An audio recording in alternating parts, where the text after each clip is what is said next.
Hello guys, कैसे हैं आप सब? Hope you all are doing well. तो चलिए हम लोग बढ़ते हैं मैट्रिसेस में आगे और अब हम बात करते हैं नेक्स्ट टॉपिक की। और जो हमारा नेक्स्ट टॉपिक हम कवर करने जा रहे हैं आज के लेक्चर में वो है ट्रांसपोज ऑफ अ मैट्रिक्स।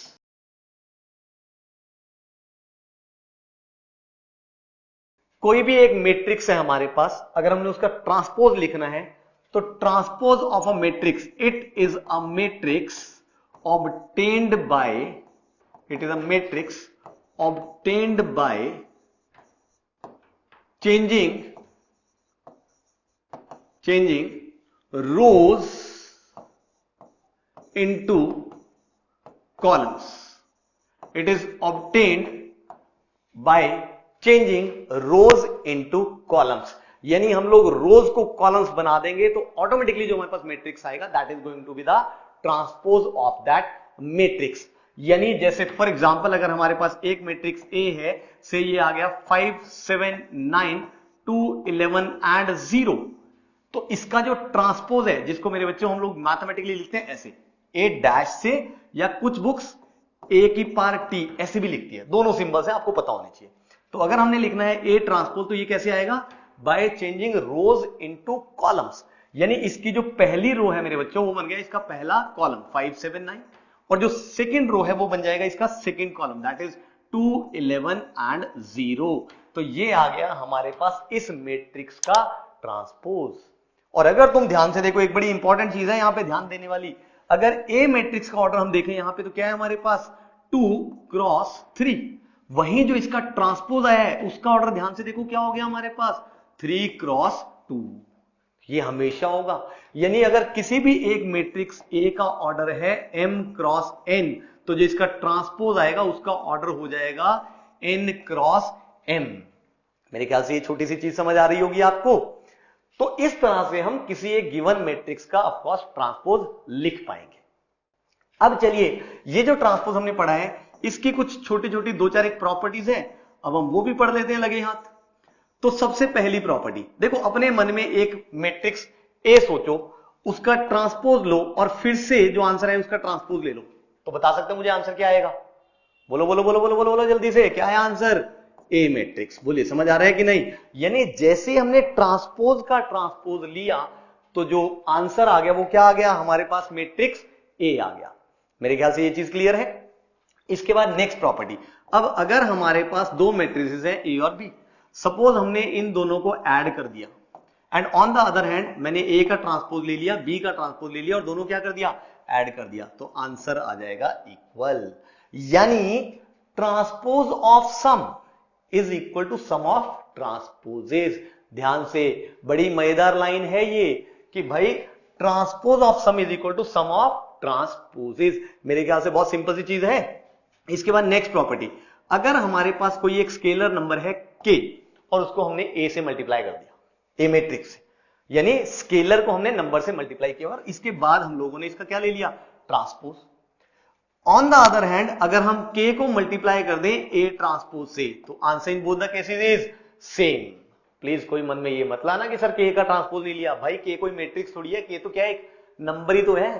तो चाहे आप पहले नंबर को मैट्रिक्स से मल्टीप्लाई करके फिर ट्रांसपोज ले लो, चाहे पहले ट्रांसपोज लेके फिर नंबर से मल्टीप्लाई कर दो, answer in both the cases going to be same. Clear है? इसके बाद नेक्स्ट लास्ट प्रॉपर्टी, अगर हमारे पास दो मैट्रिक्स है, हम उन दोनों को मल्टीप्लाई करें और फिर होल ट्रांसपोज ले लें, तो ये पता है किसके इक्वल आएगा? This is equal to B transpose into A transpose. ध्यान से, इस प्रॉपर्टी में बच्चों से बड़ी गलती होती है। ए बी का whole transpose is B transpose into A transpose.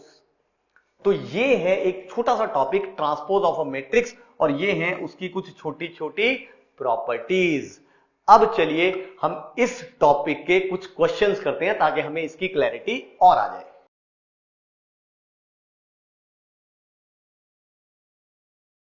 चलिए बच्चों, तो ये है सबसे पहला क्वेश्चन। हमें एक मैट्रिक्स ए दिया हुआ है, एक मैट्रिक्स बी दिया हुआ है, और हमने निकालना है ए इंटू बी ट्रांसपोज, यानी ए मैट्रिक्स को बी ट्रांसपोज से मल्टीप्लाई करना है। तो देखिए बड़ी सीधी सी बात है, ए मैट्रिक्स है भाई हमारे पास 3 1 0 2 -5 3, और अगर हम इसको मल्टीप्लाई करना चाहते हैं बी ट्रांसपोज से, तो ध्यान से देखिए, जो बी ट्रांसपोज आएगा, पहले हमें ट्रांसपोज लेना पड़ेगा, यानी इसकी रोज को क्या बनाना पड़ेगा, कॉलम। तो बी ट्रांसपोज आ गया, यहां 4, यहां 1, यहां -2, देन यहां 0, यहां 3 और यहां 1।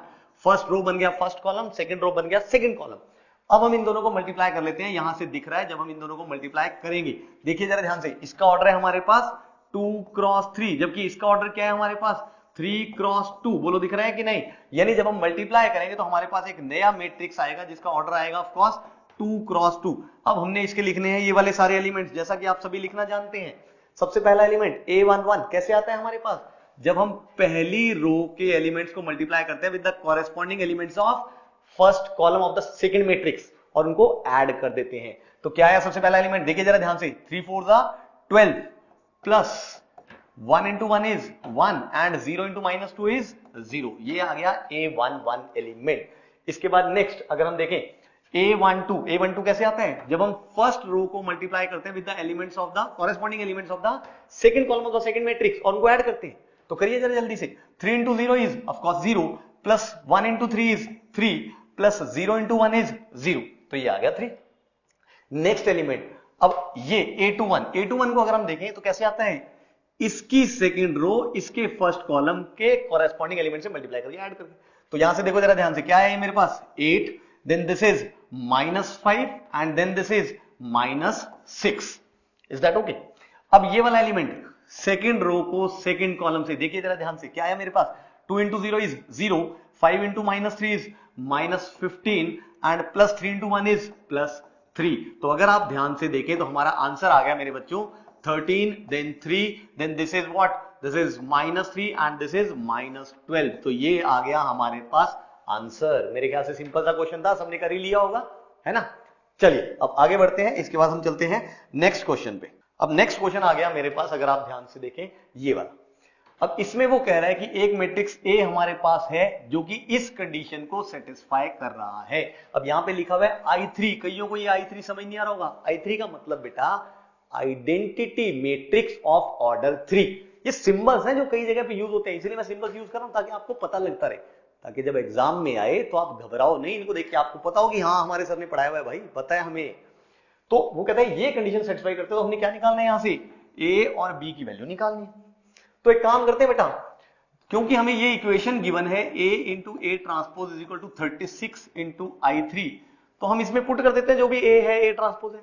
तो A मैट्रिक्स तो हमें पता है कि भाई ये है 2 4 4 4 2 -4 A 4 एंड B। अब इसको मल्टीप्लाई करना है हमने किससे, A ट्रांसपोज से, यानी इसका हमने क्या लेना है, ट्रांसपोज। जैसे हमने ट्रांसपोज लिया तो इसकी जो फर्स्ट रो है वो क्या बन गई यहां पे, फर्स्ट कॉलम। इसकी जो सेकंड रो है वो यहां पे क्या बन गया, सेकंड कॉलम। एंड जो थर्ड रो है वो बन गया यहां पे third column. Is equal to, of course हमने 36 को मल्टीप्लाई करना है किससे, identity matrix of order 3, that is 1 0 0 then 0 1 0 then 0 0 1। ये हमने इनको मल्टीप्लाई करना है। अब यहां से हम लोगों को दिख रहा है ये 3 क्रॉस 3, ये 3 क्रॉस 3, तो जब हम मल्टीप्लाई करके एक नया मैट्रिक्स निकालेंगे वो भी ऑफ कोर्स क्या आएगा हमारे पास, 3 क्रॉस 3 ही आएगा। ऑब्वियसली नजर आ रहा है सबको।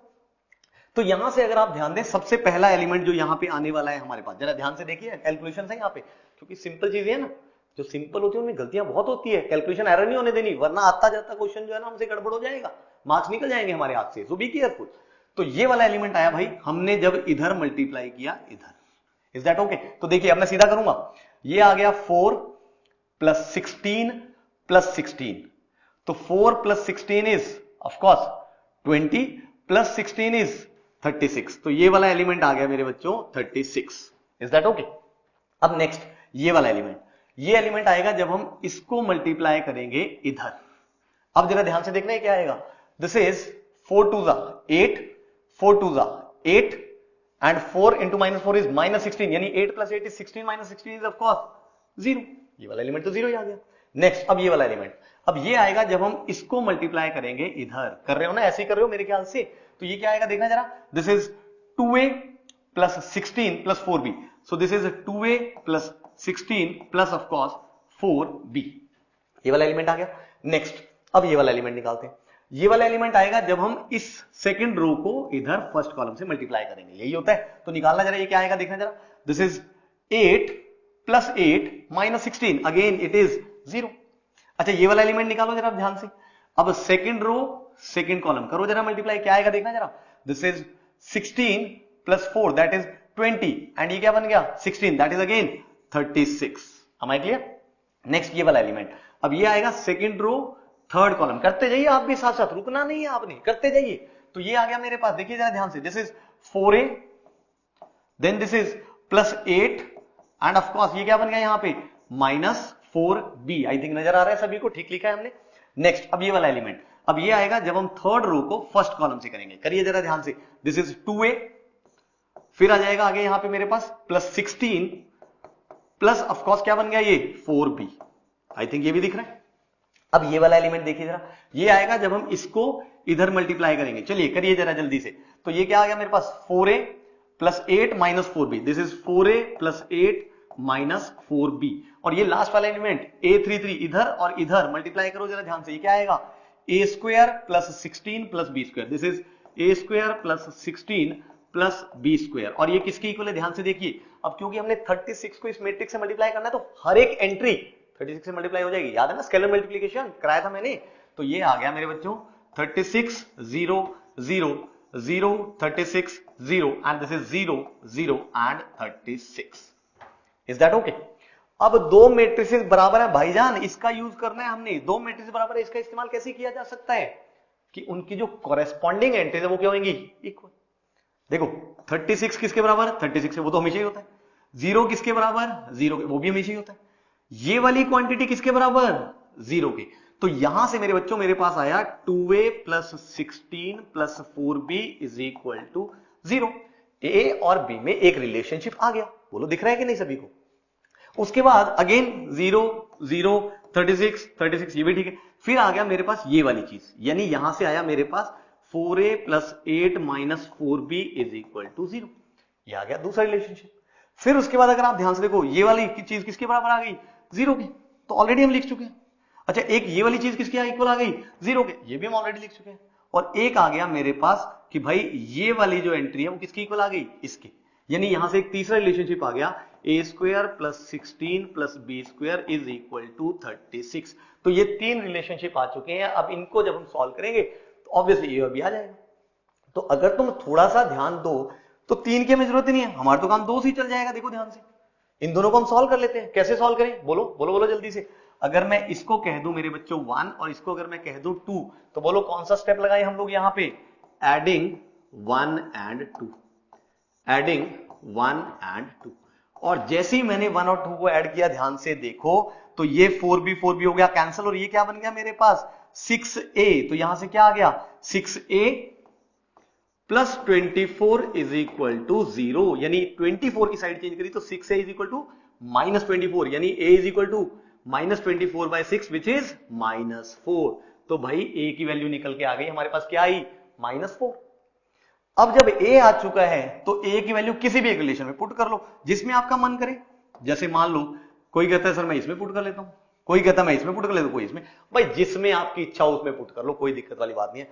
हाँ इसमें जब हम पुट करेंगे तो बहुत इजीली वैल्यू आ जाएगी, क्योंकि ये बन जाएगा मेरे पास -8, ये देखिए ध्यान से -8 plus this is 16 and of course plus 4b is equal to 0। तो यहां से आई थिंक आप लोगों को नजर आ रहा है कि ये बन गया मेरे पास 8 की साइड चेंज करी उधर चला गया तो -8, यानी b की वैल्यू क्या आ गई मेरे पास 4b इज इक्वल टू -8, यानी b इज इक्वल टू -2। बोलिए समझ आ रहा है कि नहीं। तो ये बड़ी इजी सी चीज है, यहां से हम लोग सॉल्व करके निकाल सकते हैं, इसमें कोई दिक्कत नहीं है। Is that okay? तो चलिए अब इसके बाद हम आगे बढ़ते हैं और अब हम डिस्कस करते हैं नेक्स्ट क्वेश्चन। अब इसमें देखिए वो क्या कह रहे हैं कि ए मैट्रिक्स जो है भाई इसके बराबर है और हमने निकालना है theta in the open interval 0 to 2 पाई। ये इंटरवल्स पढ़े हुए मेरे ख्याल से 11th में किया हुआ सभी ने। तो 0 से 2 पाई के बीच में हमने थीटा की वैल्यूज निकालनी है, जिसके लिए of course a plus a transpose किसके इक्वल आ जाए √3 times i3। I think now you are familiar with this. i3 का मतलब आइडेंटिटी मैट्रिक्स ऑफ ऑर्डर 3। समझ आ रहा है कि नहीं, है ना, यही था, अभी पिछले क्वेश्चन में भी तो आया था। तो भाई हम a प्लस a ट्रांसपोज निकाल लेते हैं। तो इक्वेशन हमें फिर से दी हुई है a plus a transpose is equal to √3 times i3। तो हम पुट कर लेते हैं। अब a क्या है हमारे पास, देखिए जरा ध्यान से, this is cos theta sin theta, then this is minus sine theta and this is cos theta. इसमें हमने ऐड करना है मेरे बच्चों ए ट्रांसपोज। ट्रांसपोज तो लेना आ ही गया होगा हम लोगों को। कैसे लेते हैं भाई, पहली रो बन जाएगी पहला कॉलम, तो यहां पे आ गया कॉस थीटा साइन थीटा, और जो सेकंड रो है वो बन जाएगा सेकंड कॉलम, यानी यहां पे माइनस साइन थीटा और यहां पे क्या आ गया कॉस थीटा। और ये किसके इक्वल दिया हुआ है, √3 टाइम्स आइडेंटिटी मैट्रिक्स। अब ये मुझे लगता है क्वेश्चन में थोड़ी सी गलती हो गई, यहां पे आइडेंटिटी मैट्रिक्स ऑफ ऑर्डर 2 होना चाहिए, क्योंकि ये 2 क्रॉस 2 वाले ऐड हो रहे तो आंसर भी तो 2 क्रॉस 2 ही आएगा ना, 3 क्रॉस 3 थोड़ी आ जाएगा, वो गलत लिखा गया, I am sorry for that. तो इज इक्वल टू एक आइडेंटिटी मैट्रिक्स है ऑर्डर 2 का 1 0 0 1, इज दैट ओके। तो भाई दो मैट्रिक्स ऐड करने आते हैं अपने को, कैसे ऐड होते हैं, कॉरेस्पॉन्डिंग एंट्रीज ऐड कर दो। cos theta plus cos theta is 2 cos theta, then sin theta minus sin theta is 0, minus sin theta plus sin theta is 0 and cos theta plus cos theta is again 2 cos theta. और ये किसके equal आ गया, देखो √3 बाहर है तो हर एक entry से मल्टीप्लाई हुआ तो क्या बन गया, √3 0 0 √3। आई थिंक बड़ी सिंपल सी चीज, बहुत सिंपल सी कहानी है, सबको समझ आ रही होगी, है ना, सिंपल सी कहानी है, नानी ने सुनानी है ना, पढ़ते थे हम लोग, ऐसे करते थे बचपन में। तो यहां से हमारे पास अब फिर से दो मैट्रिसेस बराबर भाईजान, तो कैसे यूज करेंगे बोलो बच्चों, ऑब्वियसली कॉरेस्पॉन्डिंग एंट्रीज इक्वल करके। 0 0 तो हमेशा ही बराबर, 0 0 तो हमेशा ही बराबर, यहां से 2 cos थीटा किसके इक्वल आ गया, √3 के। एंड ऑब्वियसली अगर हम a22 वाली एंट्री भी कंपेयर करेंगे तो यही आना है, मतलब रिलेशन तो घूम फिर के एक ही आया है यहाँ पे, पिछले क्वेश्चन की तरह 2 3 नहीं आए। तो यहां से 2 cos थीटा ये है, तो बोलो cos थीटा क्या आ गया मेरे पास, ऑब्वियसली √3/2। अब ये बन गई एक छोटी सी ट्रिग्नोमेट्रिक इक्वेशन। 11वीं की ट्रिग्नोमेट्री याद है कि भूल गए, याददाश्त कमजोर तो नहीं है आप लोगों की, याद है तो याद करो जरा। cos थीटा अगर √3/2, भाई एक एंगल तो हर बच्चा कहता है सर मुझे याद है, कैसे, एक एंगल तो आएगा π/6, बिल्कुल ठीक, ये तो रटा हुआ है सबको, ये तो 9वीं 10वीं में भी करते थे हम लोग। अब है कि दूसरा एंगल याद करो, हम 11th में कैसे करते थे। अगर cos थीटा √3/2 है यानी पॉजिटिव है, क्योंकि हमें चारों क्वाड्रेंट्स कवर अप करने, देखो 0 से 2 पाई में, तो अगर cos थीटा पॉजिटिव है तो हम डेफिनेटली कह सकते हैं यहां से थीटा लाइज इन, बोलो कौन कौन से क्वाड्रेंट में cos थीटा पॉजिटिव होता था, याद करो थोड़ी 11वीं की ट्रिग्नोमेट्री, दिमाग पे जोर डालो, याद आएगा। बोलो कौन कौन से क्वाड्रेंट में होता था, in first and fourth quadrant, first and fourth quadrant. तो अगर cos थीटा पॉजिटिव है भाई तो थीटा आएगा या तो पहले क्वाड्रेंट में या फिर चौथे क्वाड्रेंट में, यानी हमें दो एंगल्स मिलने हैं। ये रहा पहले क्वाड्रेंट का, ये तो हर किसी बच्चे ने बता दिया। अब इसी एंगल को हमने कौन से क्वाड्रेंट में लिखना है, फोर्थ क्वाड्रेंट में। और याद कीजिए आपको 11th में टीचर ने पढ़ाया होगा कि फोर्थ क्वाड्रेंट में हमने किसी भी एंगल को लिखना हो तो हम कैसे लिखते हैं, बोलो कैसे लिखते हैं, 2π माइनस, तो ये आ जाएगा बेटा 2π माइनस π/6। तो यहां से मेरे बच्चों थीटा की वैल्यू एक तो ऑफकोर्स π/6 है ही, और दूसरी वैल्यू आ गई एलसीएम लेते ही 11π/6। तो ये आ गई हमारे पास थीटा की वैल्यूज जो इस इक्वेशन को सेटिस्फाई करती हैं फॉर 0 to 2π। तो मेरे ख्याल से ये सिंपल सा एक टॉपिक था जो आप लोगों को अच्छे से समझ आ गया होगा। चलिए तो इसी के साथ हम आज का लेक्चर समाप्त करते हैं। अब मैं आपसे मिलूंगा नेक्स्ट लेक्चर में, जहां पे हम लोग कुछ और मैट्रिसेस के बारे में बात करेंगे। तो चलिए मिलते हैं जल्दी ही नेक्स्ट वीडियो में।